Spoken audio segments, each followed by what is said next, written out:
Last night, in one of the most bizarre departures from reality I have ever seen, the elected leader of the failed state of California tried to paint this rosy picture of the future of their state, literally blind to what's going on around him. The state is in total collapse. People are leaving there for the first time in its history as a state. They are actually losing people. It's not just that their growth rate is declining, they are actually losing population. 1.95 million signatures collected to recall him when only 1.5 were required. My only question for anyone in California attempting to do this who might be listening is, who are you going to replace him with? The entire political structure of the state is hopelessly corrupt. It's just going to be another clone that's going to do the same thing. They don't allow other ideas in California. They don't allow contrasting views in California. That's been the state of the state for decades. That's why I've, labeled it on my map as I have everything on the West Coast, from Washington, from Seattle, all the way down to San Diego, inland through Arizona and Nevada is just a lost cause. Get out. It's just hopeless. And even the liberal media, you can go to CNN, they don't even have an article on it. Neither does Fox. The most populous state in the union, the governor gave their quote-unquote state of the state address, and none of the media is covering it because they know because they would have to fact check it. He literally lied through his teeth half a dozen times. 5 most and least popular states, like I need to tell you guys this, for Americans who moved. Here's a big shock. Tennessee, North Carolina, South Carolina, Georgia, Florida, Texas all saw the biggest increases. And this guy nails it. This is from 15 January 2021. Leaving California. I'll give you a link to this article. You can read it, and basically, to sum it up, states that try to use taxes to grow by taxing people more and more fail every time it's tried. Increasing taxes, taking from some, giving to others, doesn't work. It is such a refreshing contrast to see. I know a lot of you are probably tired of me talking about Governor DeSantis and his wife Casey, but leadership doesn't even need to be in elected office. Some people had asked me, why are we listening to Casey DeSantis? She's just the wife of the governor. Why would we listen to her? The people in Florida would follow her, even if she wasn't elected, meaning if she came to a news conference or she came on the news or the TV or whatever and asked the people of the state of Florida, could you do this, could you do that, we would do it. Just because we have faith in her husband, faith in our leaders. They're that good and they're that loved. Now, I have been remiss though. It is true. We have a lieutenant governor, and she is absolutely spectacular. I've talked about Byron Donalds. I've talked about the representative in D.C. for Florida, Blaise Ngolia. This woman is a rock star, but she does it quietly. Now, here on YouTube, there is a channel called, and it's brand new, it's called Republican State Leadership Committee. And they did a 20-minute interview, and I'm going to play that for you today. And I would encourage everyone, I'll give you the link, to go search this out on YouTube, Republican State Leadership Committee, just like it sounds. And they interview Governor Nunez at length so you can get an idea of who she is. And this is a fantastic channel. And they really do talk about the importance of state governance. And while I'm here, before I start, I would like to say, look around the country at what states are doing. Look at what Kristi Noem's doing. Look at what South Carolina and Arkansas just did. Look at what Texas is doing. The states are standing up, and we are finally starting to return to the way this country, this region, was supposed to be governed. 50 states answering to their governor, electing their governor, and then following their governor. The federal government in D.C. was just supposed to be an administrative, that's why it didn't have statehood. It was supposed to be an administrative district for only very limited powers. And we're starting to return to this because the leader, quote unquote, the guy occupying the West Wing right now, is one of the weakest individuals to ever hold that office. To me, that's a good thing. That allows the states to make the decisions for themselves. And that's been the reality. So without any further delay, this is about 20 minutes. So sit back, get comfortable, and without any further delay, the Lieutenant Governor of Florida, Jeanette Nunez, being interviewed by the proprietor, for lack of a better word, of the Republican State Leadership Committee channel on YouTube.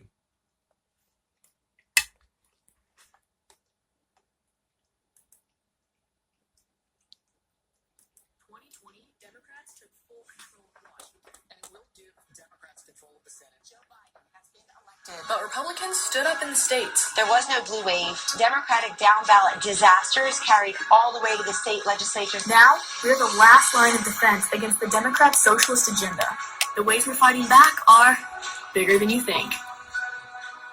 Welcome to It's Bigger Than You Think, our first episode of RSLC's new podcast about the politics that most impact your daily life. I'm Annie Moore, I'm the host, and with me today is Florida Lieutenant Governor Jeanette Nunez. She's awesome. She's been in politics for a while and just has so much experience, and especially everything that's been going on over the past year now. She's been number 2 in command in the 3rd biggest state in the United States. Governor, just tell me a little bit about your background, about your story. You grew up in Florida, right? I sure did, yeah. Born and raised in Miami. My parents were from Cuba. They came to this country in 1961, obviously fleeing tyranny and communism and oppression. And their focus really throughout their entire time here in this country was to provide for a better future for me and for my sisters. And they were really big on hard work and determination and education and patriotism. They love this country. My dad has since passed. My mom, to this day, says how grateful she is to the opportunities that this country gave her. And so for me, all of those things that they embedded in me and sort of made sure that were areas of my attention and my focus have really sort of paved the way for where I am today. And as a mom of 3 kids myself, I am so thankful for the sacrifices that they made. And I can tell you my story sort of meanders and goes through a lot of twists and turns. Never would have told you I'd be sitting in this chair in elected office, and never had that as a life goal. It just sort of happened. A lot of the experiences I've had to date have just sort of happened. I'm a woman of faith, so I do believe that it was God's plan for my life. But I'll tell you, I studied political science. I started working as a legislative aide. Went to work for a major hospital in Miami-Dade County, Jackson Memorial Hospital, heading up their government affairs. Spent quite a bit of time there learning healthcare policy and how that intersects with politics, and a lot more than one would think. And then I got this crazy idea to run for the Florida House. There was an open seat. It just seemed like an opportunity that I wanted to pursue, and I did, and I was thankful to the voters for electing me. We have term limits here in Florida, so I spent 8 years in the Florida House, the last 2 as the Speaker Pro Tem. Through every position that I held in the Florida House, it was a really unique opportunity to sort of set the stage for where I'm at today. Again, I was 8 years, loved my time in the House, was really looking forward to taking a break from politics. I had contemplated running running for the state Senate in 2 years from that time, of which I would have been term limited. So I was going to take a 2-year hiatus, see how all that went. My family was looking forward to getting me back full time, especially my husband.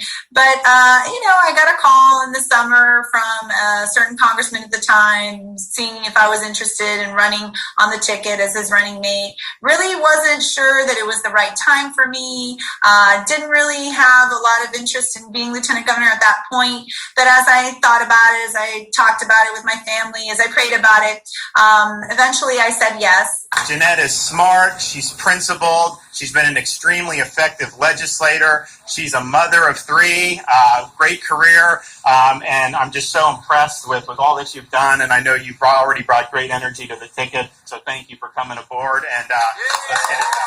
I always tease. I always say it took a little arm twisting from some friends. It's really been a privilege of a lifetime to be able to serve as lieutenant governor of the 3rd largest state. I really do feel a tremendous responsibility to do what's right for our state.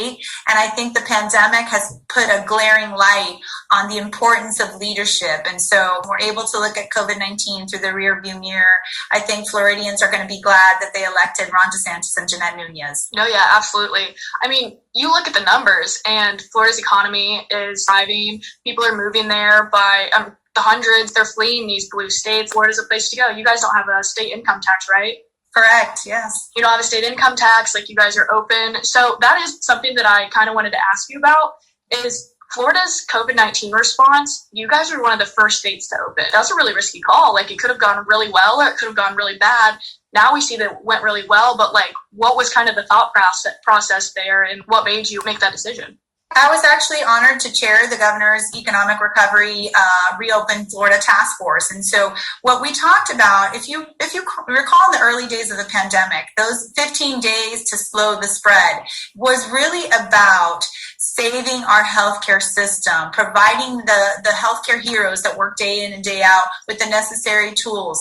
And so, as we saw this pandemic grow and mushroom into something that was really just a scale that I don't think anyone was truly prepared for, we recognized that we had to take precautions. We had to obviously care for those most vulnerable. And so every step of the way, the governor has been adamant that our focus is going to be on the senior population. A group of seniors vaccinated in Central Florida moments after Governor DeSantis broke with CDC recommendations by announcing Florida's elderly will be the next in line for the COVID-19 vaccine.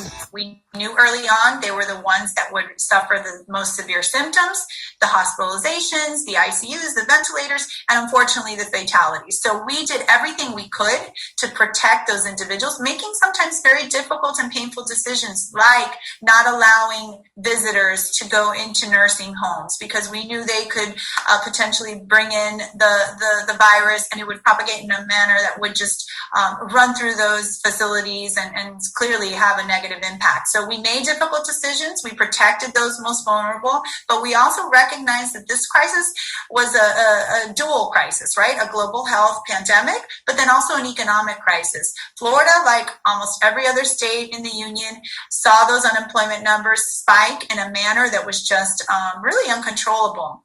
And so what the governor said early on, and I stood by him 110%, that every job is essential. Government should not be in the business of telling you that your job is deemed non-essential, but your neighbor's is essential. And so we started from a place where everybody's job, everybody's ability to provide for their family, put food on the table, and to be able to open up their business was essential. So we made some difficult decisions at the beginning, but we realized that a lockdown in perpetuity was not going to be the answer. We were not going to single-handedly be responsible for putting people's businesses at risk, putting people's lives at risk. And so we took the precautions we needed to take. We allowed for businesses to make the difficult decisions. We provided resources, everything from PPE to testing. And so we trusted Floridians to make the right decisions, and we trusted Floridians to keep each other safe. And so what you've seen is an economic recovery like no other. Our projections, our revenues are actually exceeding projections every month. Our unemployment numbers have dropped precipitously, and I'm really proud that Florida is viewed in the rest of the country as the land of the free and the home of the brave. Yeah, I mean, we love to see it. Florida's obviously thriving, and it's no secret that that is due to Republican leadership in the state. So how do you feel like Florida's done in comparison to some of the other states? Like, I mean, at the very beginning, Cuomo, the governor of New York, he got an Emmy, right? And like the media were singing his praises. Florida was getting slammed by the media, just like totally ridiculous. And now we're looking at, it's not even apples to apples. It's like apples and like cucumber, like that. Yeah, and you're absolutely right. The hypocrisy from the media, every step of the way, has just been something so obscene. And so while we're here, of course, protecting our elderly, we're making sure that hospitals aren't sending back COVID positive patients to nursing homes to, again, propagate the spread of COVID-19. We set aside COVID positive only nursing homes so that they would have a place to go. Again, alleviate the hospital burden, but also make sure we're taking care of those seniors that were on the mend and we're going to be able to recover from COVID-19, but not allow them to further the spread in those facilities that were so at risk. And so what you've seen is an incredible drop, not only in our case counts, but in our mortality counts. So, New York City, obviously hiding numbers, sending individuals to their death, allowing this virus to spread uncontrollably. Our mortality rates are significantly lower than other states, even though we're the third largest state, even though our senior population is at the top. And so we're really proud of those numbers. But again, it all hinges upon leadership. It all hinges upon being willing to take those difficult decisions outside of the realm of hysteria. And I'll give you a perfect example. Our schools in Florida have been open since this school year. In March, of course, everyone shut down. All of those things happened. We do believe that when you look back at this pandemic, that will be the biggest public health blunder that occurred, shutting down schools. The evidence shows, and of course, people only like to talk about data and science and evidence when it's convenient to their narrative. But the evidence shows that schools are not big COVID spreader locations. The new CDC report says it's safe to reopen schools after months of COVID closures. And so what you've had is really a whole group of students in many states that will be out of school, in-person school, for possibly up to 2 years. And you have a generation of students that will never catch up. This is so important. Our students are our future. And so when you have them outside of the classroom, when you have all of this discussion about how, just the other day I saw the LA County Teachers Union just saying why putting kids back in school is racist. And it's just obscene. It's really, really tragic. There's no need for our kids to be out of school. We provided options for those parents that for whatever reason felt it wasn't safe or had particular issues at home. And so we recognize some parents perhaps didn't want their schools to be back, but that was going to be on them. That's their choice, not ours. And so the governor was adamant, schools will be open, kids will be able to play sports. The damage that's been done, forget for a second the educational gaps that are going to exist, but the damage that's been done to their social interaction, their mental health, we've seen suicide rates increase, mental health issues, the interaction, the ability of students to earn scholarships. The governor is proud that he played baseball in college, and so he understood that is an opportunity, that's a ticket sometimes of a lifetime. And so why are we going to preclude our students from participating in those sports? We've shown that you can have it done and you can do it safely, and these kids are going to have the rest of their lives, their future, and really that decision I think is going to be key. Yeah, absolutely. We're coming up on a year that in some places kids haven't been in school. I'm a mom. My older two are in the university. My youngest just started high school, and I could not wait for the day to get him back in the classroom in front of a teacher. It's a totally different experience, and I'll tell you, it will be a big tragedy when we look back and see what's happened to really a generation of students that were impacted by this. You're obviously super badass Republican woman who is helping run the show down in Florida. What has it kind of been like to be Florida's first Hispanic woman lieutenant governor? Sure, that obviously is something that I get asked a lot, and I'll tell you, it's a big privilege, it's a big responsibility too, because there are a whole host of young women, young Hispanics that sort of look and say, wow, she was able to become the state's first Hispanic female lieutenant governor, and I wear that of course as a badge of honor. But I also tell people, make sure that whatever you do, and whatever category, whatever industry you want to make a name for yourself, and do it with passion, do it with pride. For me, I'm an American first. I love this country. Like I said, it is there is no greater place on earth, and that's why I'm so passionate about pushing forward on our agenda. You mentioned it in terms of the constitutional liberties that we have. A global pandemic does not have the right. Politicians do not have the right to trample on our liberties because of a situation like this. And so we're really, really attuned to that in our administration. Given my background, my parents' story, it's something that weighs heavily on me, and I want to make sure that I not only honor their legacy, but that I provide an inspiration to a community. And I was born and raised in Miami. Obviously, there's a large Hispanic population there, and so they feel pride that I'm in the role I'm at, and I want to make sure that I always give them reason to feel pride. Yeah, I love that. How do you think that this has kind of impacted your leadership style and the way that you relate to your community? It really gives a unique perspective. So, my parents' story is something that a lot of people in my community share from different angles. And it really gives you a deep-seated appreciation.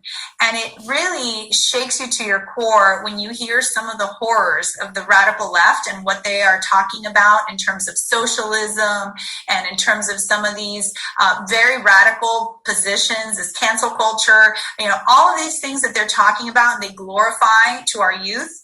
My vision is to really combat that with real life evidence, with real examples of why positions of the radical left are so dangerous. We take this country for granted. I always tell, my older two, and anytime I speak to young adults, I say, I consider you all to be the generation of instant gratification, because you don't understand what it is to have to work hard for something. Even when you were little, you would get programs on demand. And, I say this story, of course, it dates me, about how I used to have to go to the library and look through the card catalog to do a research paper. Now all you have to do is, type a few keys and you've got volumes of information at your fingertips. And so, what my parents went through, how they had to work hard, how they had to, really sacrifice. I think it really allows for individuals like me and the role that I'm in to share that perspective, to share it in a way that opens people's eyes. Of course, Ronald Reagan said we're only one generation away from losing this wonderful country, and where would we go?